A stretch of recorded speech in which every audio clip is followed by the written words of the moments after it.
This year, I have not really been improving at the rate I was hoping I would. My animations are still inconsistent, they have bad line quality, and I lack the basics of animation in general. So this summer, I've decided to follow a sort of practice plan to animate every day and finally lock in to improve my animation skills.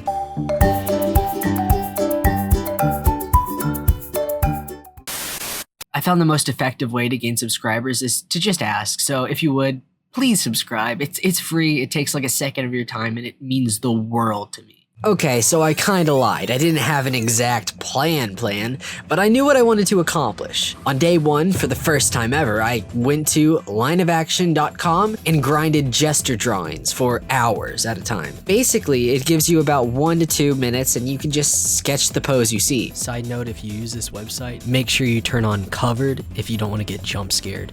The purpose of this exercise was for me to lower the amount of total time it takes me to sketch out simple poses. And in an art field that is known for taking an insane amount of time, speed is key.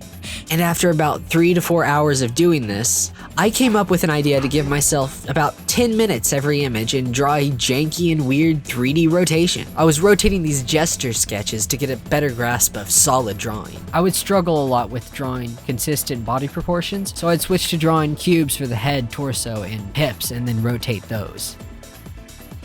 For each one of these gesture rotations, I was really not used to having to draw or animate that fast, so my sketches look bad.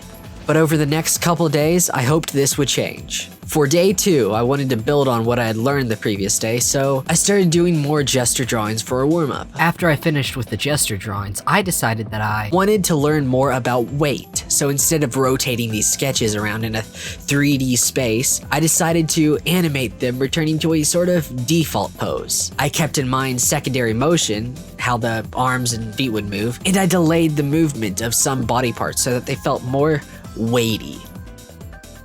Then I animated this 3D rotation of a guy standing up. Really cool. But I still had a much larger goal in mind.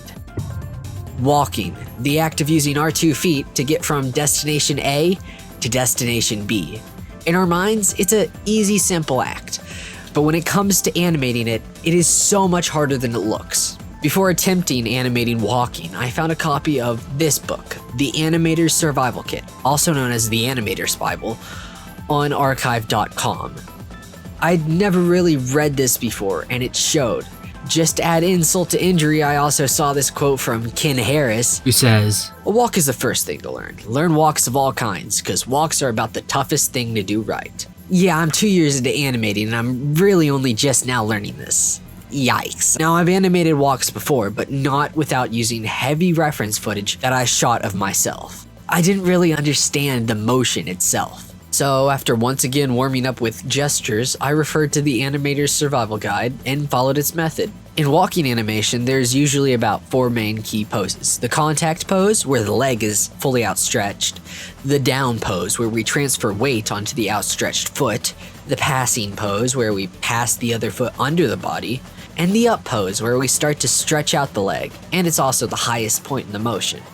And then you get the contact pose again and it just repeats. So the survival guide has this method where you first draw the contact poses, and then the passes, then the up and down poses. This way you keep consistent spacing between the steps. Pretty simple, right? Then I moved on to the front angle, and this was way harder. I used the same method as a side angle, but it still turned out stiff and weird. So I decided to set my goal for this week to be mastering this one motion, the front angle walking.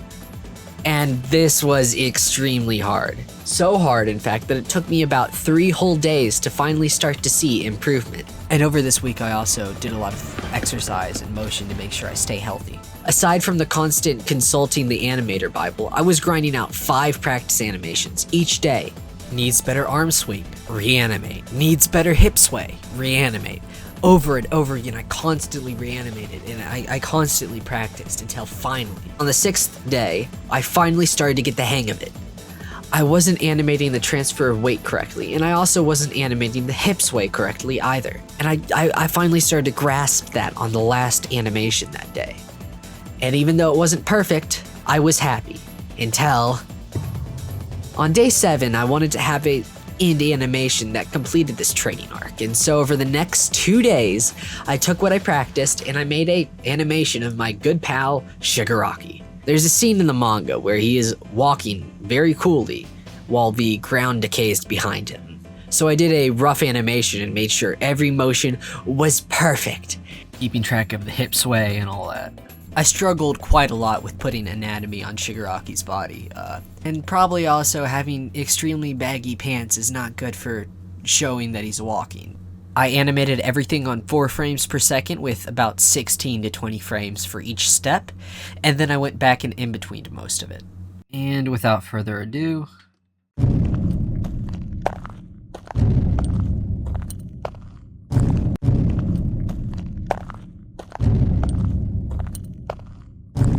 Now, did I get a bit lazy with the debris behind him?